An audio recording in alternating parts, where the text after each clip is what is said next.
disruptive. America that I fought. Weird thing to happen. Hello, one and all. Welcome to this edition of Kitz Corner. Hope you're having a fantastic day so far. So Justin Trudeau recently tweeted this out. Obviously, Canada has a real heady stance on pushing the Ukraine proxy war. It's pretty obvious. It's pretty common here. We've shown all the videos. We've shown all the times that Justin Trudeau to Chrystia Freeland to even Premier Doug Ford here in Ontario did those Ukraine rallies and pushing for this egregious, outrageous war that we all know is manufactured. We know that it's a complete proxy. We know this is involving NATO and U.S. allies and just another proxy war for the U.S. to intervene and go against Russia, which is something they wanted to do since the Cold War. We know all through this out. But Justin Trudeau tweeted this out saying that Canada stands with Ukraine. We stand united in support of democracy, freedom, and justice, and united against Russian aggression, violence, and brutality. You know, as opposed to the regular aggression, violence, and brutality that just happens every single day. The ones that, Russia doesn't have anything to do with us. The regular aggression of the U.S. empire or Justin Trudeau calling his own Canadian citizens a bunch of racists and fascists and savages that, don't comply with regular Canadian society. They have dangerous, unacceptable thoughts here in Canada. Remember those times? But we're so angry about the Russian aggression and violence and brutality, as opposed to every other aggression and violence and brutality that we do all around the world. But he tweeted this out with a video here. And this is the highlight of all the media coverage and Justin Trudeau's commitment to Ukraine.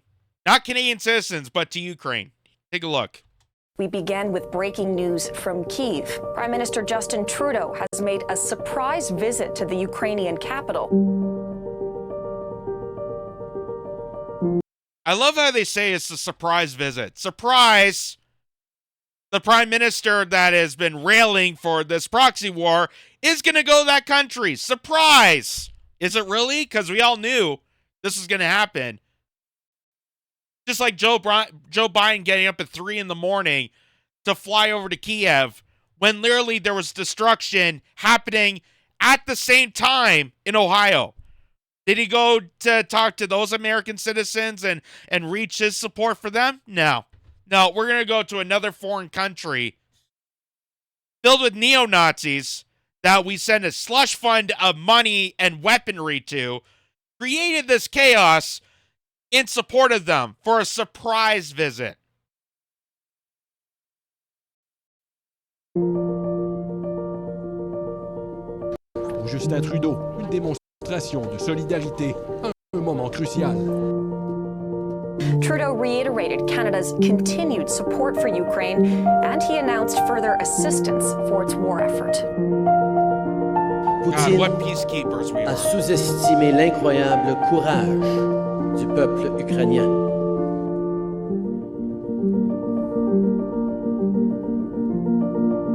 Oh my God. 30, 50, 80 years from now, kids will learn about your victory in history books.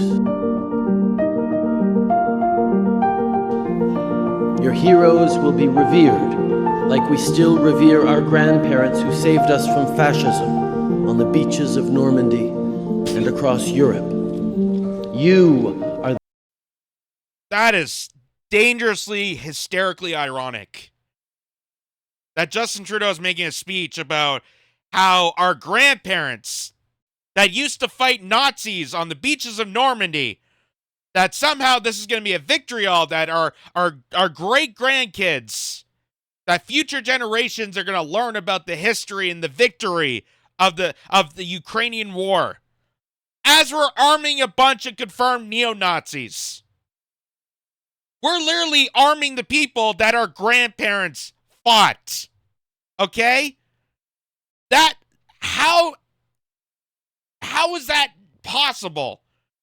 That people can sit through this and think this is a vitriol, that we're saving the people as we're funding the people that we're supposed to be fighting against. We're supposed to be against the tyranny of fascism while we're arming parts of fascism. Maybe it's because we are a section of fascism. And great fascists always think alike, apparently. The tip of the spear that is determining the future of the 21st century.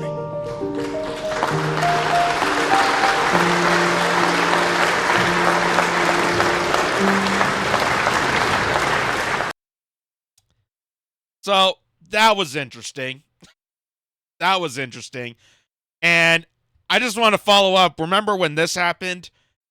This is, again, showing the stance that Justin Trudeau has on saving a foreign nation in Eastern Europe that we know is completely corrupted. We know that it's filled with a neo-Nazi regime. We know that there's an entire history dedicated to overthrowing the Ukrainian government to build up to this aggression against Russia to the point where Russia intervened. We know about all this, and we know about the situation back here at home where there's a homeless outbreak here in Canada. There's still cities and towns all across this nation that don't have access to clean water, that we're dealing with wildfires right now. We're dealing with the collapse of our healthcare system, the deterioration of our education system. We have, parents fighting against the school systems based on LGBTQ rights and so on and so forth. We have crisis upon crisis right now here in Canada. But here's Justin Trudeau showing his dedication and determination for a foreign country that he has to scream at a Canadian citizen. Remember this?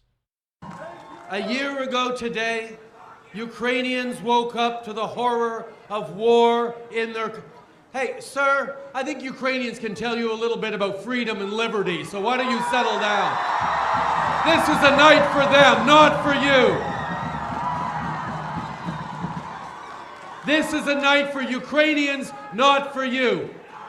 If you want to stand and cheer with Ukraine, do that. You want to wave that Ukrainian flag, please do. But let people celebrate that Ukraine is still standing and Canada stands with it.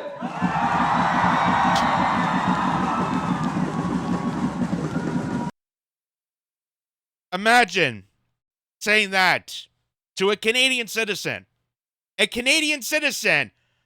who's critiquing how we're spending billions upon billions of dollars, this money that apparently we don't have on education, healthcare, and jobs and affordable housing and fixing the homeless crisis and infrastructure to have clean water. We don't have that money, but apparently we have money to send all the way, taking all of our resources, liquidating all of our finances nationally to another country.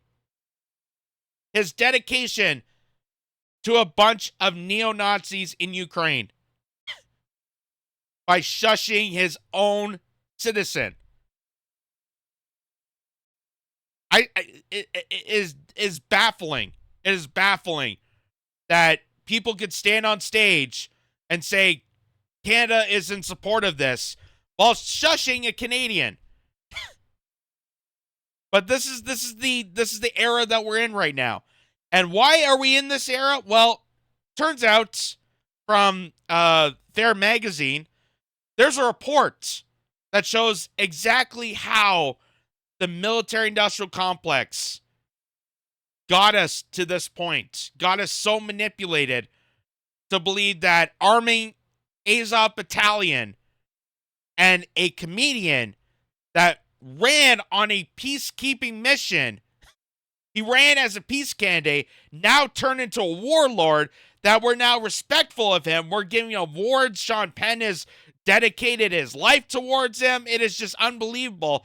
And we're seeing coverage after coverage after coverage, but we're not seeing the history of Ukraine. We're not seeing how this all played about.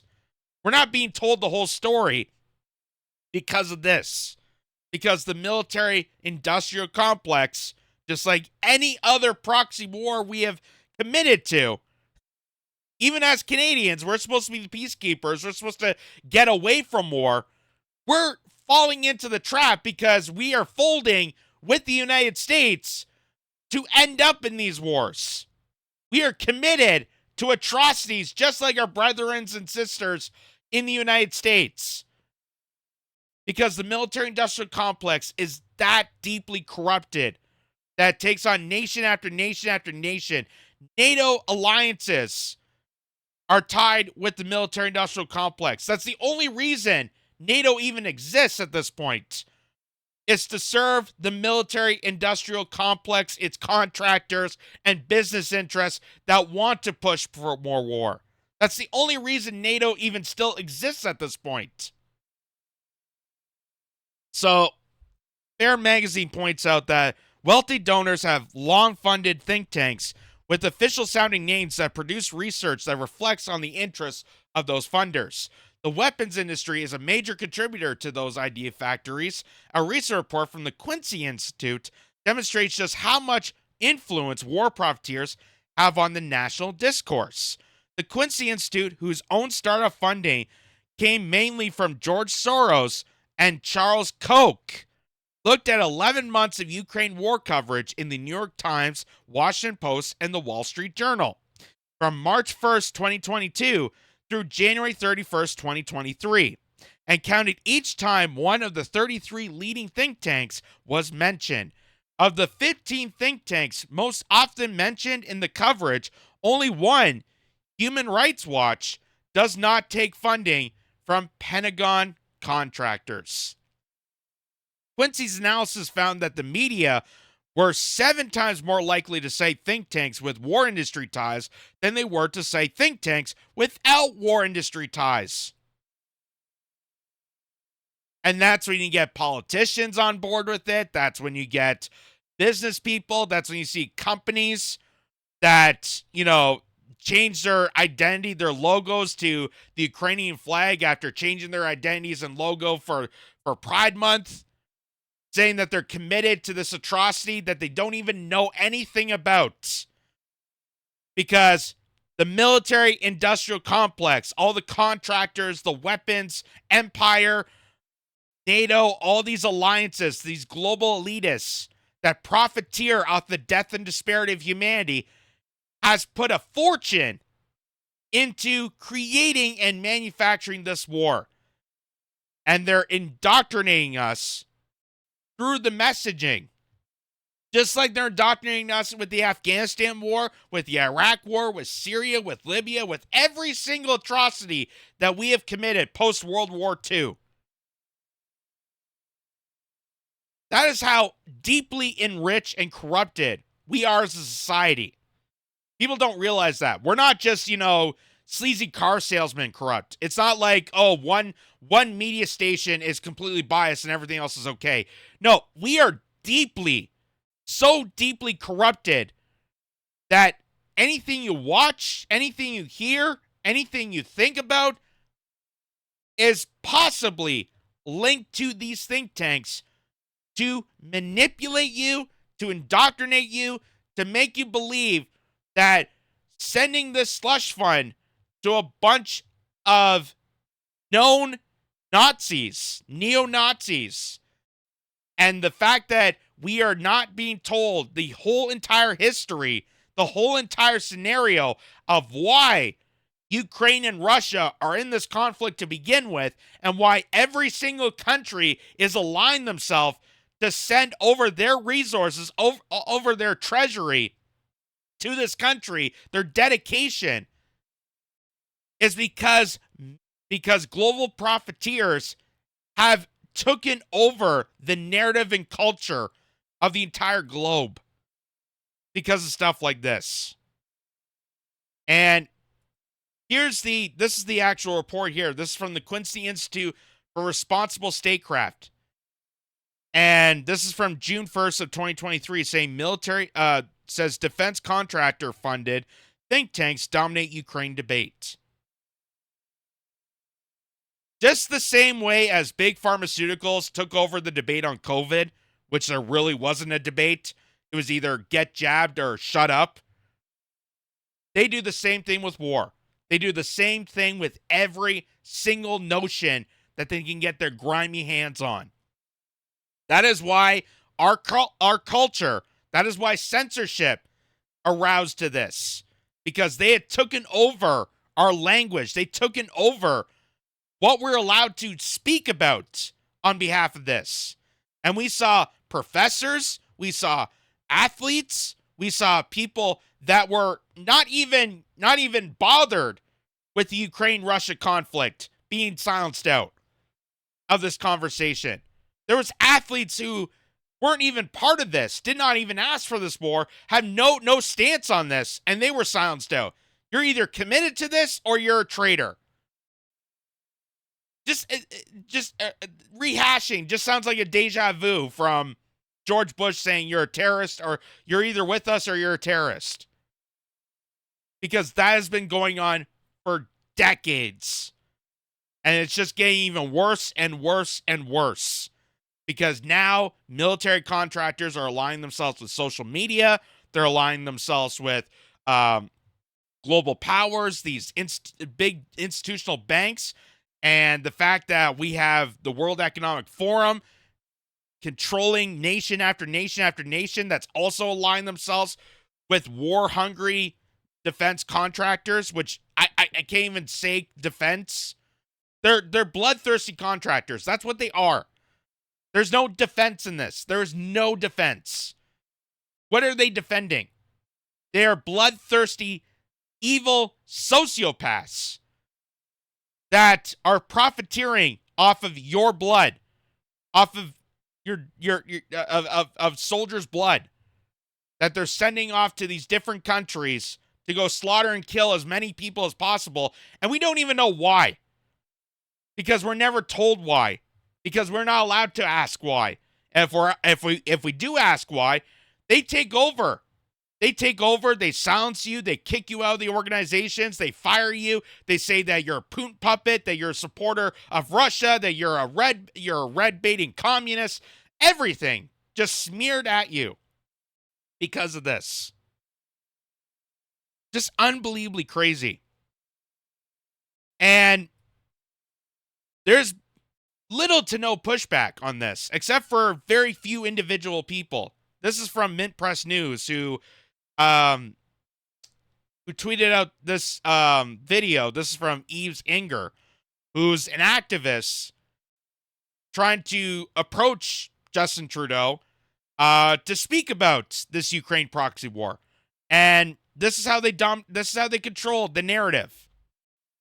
Mr. Trudeau, why do you keep ramping up the proxy war? Why do you keep ramping up the proxy war with Russia, Mr. Trudeau?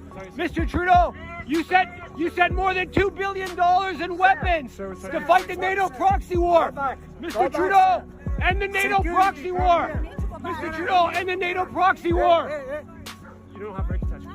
Back up. End the NATO proxy war. Everybody should be asking the same thing. Every single Canadian, especially myself, that grew up with the notion that we're peacekeepers, and I thought that was the most wholesome thing. That was the one true value I loved as being a Canadian. We should be all asking the same thing. Why the hell are we funding an atrocity like this? Why are we funding this manufactured war as Canadians that we're supposed to identify as peacekeepers? Why the hell are we doing this? Because we lost our title as a peacekeeper. I can't even call ourselves peacekeepers anymore. The amount of slush fund that we put together to purposely manufacture these wars, I can't even call ourselves a peacekeeping country. I literally can't. The amount of slush fund that we send to Ukraine, the amount of money that we send off to slaughter in the Middle Eastern countries, and right now we're sending money off to Haiti to start a civil war. We're sending money to another country to tell them to start a war. That's what we're doing as Canadians. Our Canadian parliamentary system is advocating for war. And we're supposed to be the nice people. We're supposed to be the peacekeepers. You know, we didn't fight in Vietnam. We told no to the first Iraq invasion. But here we are in 2023, and we're advocating for war in other countries so we can make the most profit. And that's because we have been dominated. We've been indoctrinated. We have been taken over by the military-industrial complex, by big pharmaceuticals, by the energy boards, by big banks, by BlackRock, by all these mega corporations, these globalist elites, these globalist bankers that have taken over our governments and ignored the people of the government that's supposed to represent our people. Have taken over that, as now creating atrocities all around the world to comply with the military-industrial complex imperialistic empire that is collapsing because people are waking up to this. People are waking up to the fact that this is absolute BS, that we continue on these proxy wars. Just like Julian Assange has always reminded us that the point of these wars is not a winnable war. The point of these wars is just to have a continuous war so they can send the most money to the profiteers. It's a business opportunity. It is not about defense. It is not about democracy. It's not about human rights. It's not about any of the people in Ukraine or Russia or anybody else for that matter. It is to slaughter as many people as possible so they can bank on it. They're laughing to the bank off the death and disparity of innocent individuals that didn't even want this war to begin with. And you have people like Justin Trudeau and European Parliament and Joe Biden and corporation after corporation and media moguls out there that are continuously advocating for this and saying that this is for the good of humanity, that this is somehow a soul. This is going to regain our soul and trust in the world if we take down that evil Vladimir Putin, as we're sending more and more troops around the world. We have over 1,000 military bases in North America. Over 1,000 military bases. That is just unbelievably insane. And we're scared of Putin. We're scared of North Korea. We're terrified of China starting a war. That's why we got to be more aggressive. We have to be more vicious at them because somehow they're going to fight back. It is just an absolute disgrace. Absolute disgrace. And the people that fight in these wars get told that they're doing it for the defense of their citizens, defense of their country. They get swooped into this. And then if they do make it, if they do survive, they come back here and they get treated even worse. Because look at how we're treating our veterans right now. Look at how we're treating people that we go off and sacrifice their lives on a daily basis to defend the country, which is really just defending capitalism. It's defending the capitalists. It's defending the oligarchy. And then they get thrown under the bus. They get ignored. That's just the sick, twisted world that we live in. And Justin Trudeau is a major factor into it. Also, the fact that Chrystia Freeland, his right-hand woman, is deeply connected to the neo-Nazi regime. Deeply connected. If you look at Chrystia Freeland's family history, it should shock you. It should scare and terrify you that this deputy prime minister that told you to cancel your Disney Plus if you struggle with cost of living, you know, all those great solutions that come out of her, is deeply connected with an evil uprising of neo-fascism. And she has control over the country of Canada. That is just disturbing. Mr. Trudeau.